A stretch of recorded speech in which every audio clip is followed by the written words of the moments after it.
bring up a question that I was asked to ask you. So you mentioned Rocker edged you out in that one round, and I just got done chatting with him. And his exact question he had for me is, why are you so nice now when you were such an intense ass back in the day?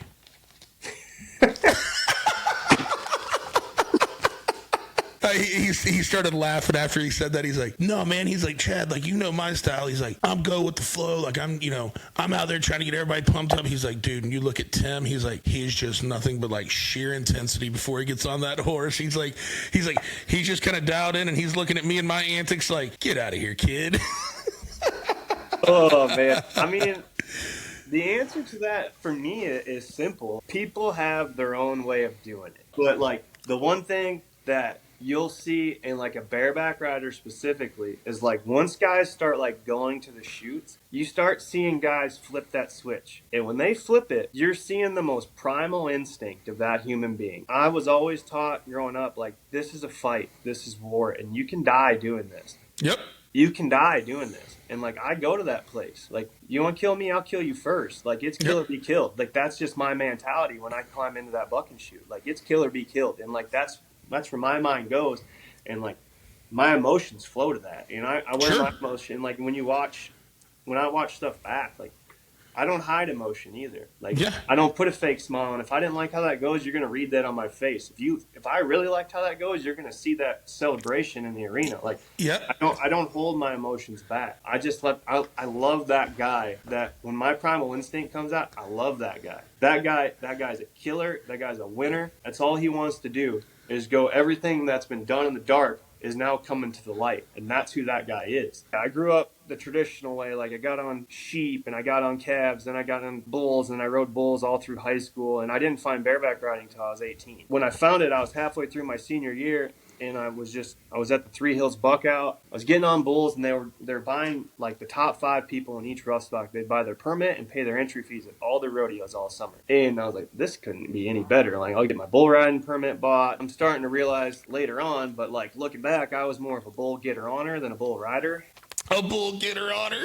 Yeah.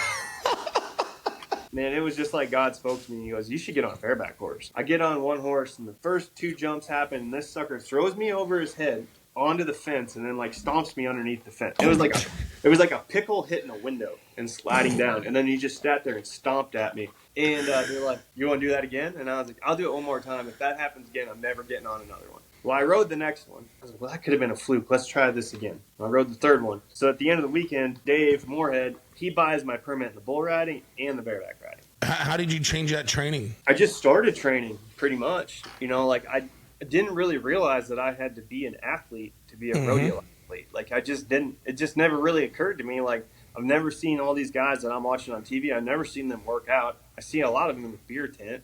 Like, I mean, like, yep. I lived around, like I grew up in this environment. Like I seen how those guys took care of their bodies, and it wasn't anything like a professional athlete should. So I had to.